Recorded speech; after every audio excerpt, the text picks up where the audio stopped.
అందరికీ నమస్కారం.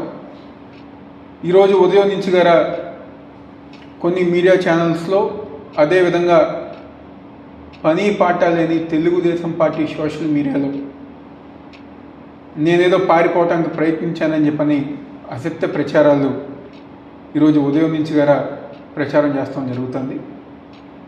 ఈరోజు పారిపోవాల్సిన అవసరం కానివ్వండి, పారిపోవాల్సిన కర్మ కానివ్వండి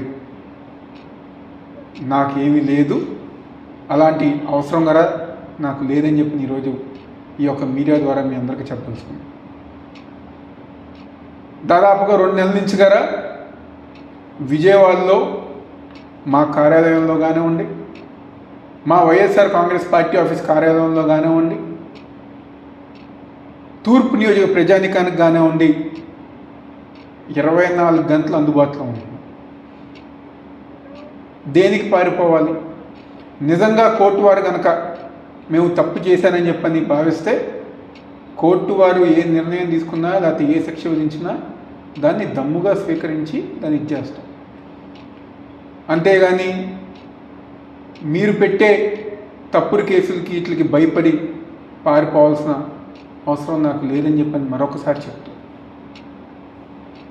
ఈరోజు 2019లోనే ఈ రాష్ట్ర ప్రజానికానికి తెలుసు, మరీ ముఖ్యంగా ఆ రోజున్న తెలుగుదేశం పార్టీ సోషల్ మీడియాకి తెలుసు.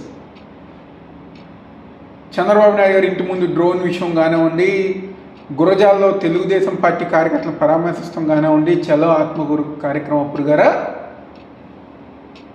మిగిలిన తెలుగుదేశం పార్టీ నాయకులకు నేనేం పారిపోలా. ఆ రోజు దమ్ముగా ధైర్యంగా వెళ్ళా, ఫేస్ చేశారు.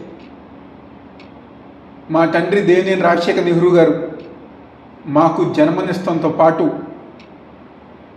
ధైర్యంగా ఉండటం నేర్పించారనే విషయం ఈ పని పాట లేని తెలుగుదేశం పార్టీ సోషల్ మీడియా తెలుసుకోవాలని చెప్పని భావిస్తూ, మా నాయకుడు వైఎస్ జగన్మోహన్ రెడ్డి గారు, మా పార్టీ వైఎస్ఆర్ కాంగ్రెస్ పార్టీ మా కార్యకర్తలకి ఏ చిన్న ఇబ్బంది వచ్చినా 24 గంటలు మేము అండగా ఉంటాం, అందుబాటులో ఉంటాం,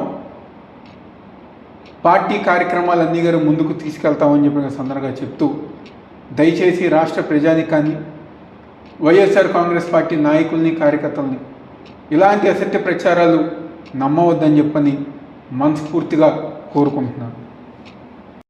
Thanks for watching. Please subscribe our Spy News Live channel.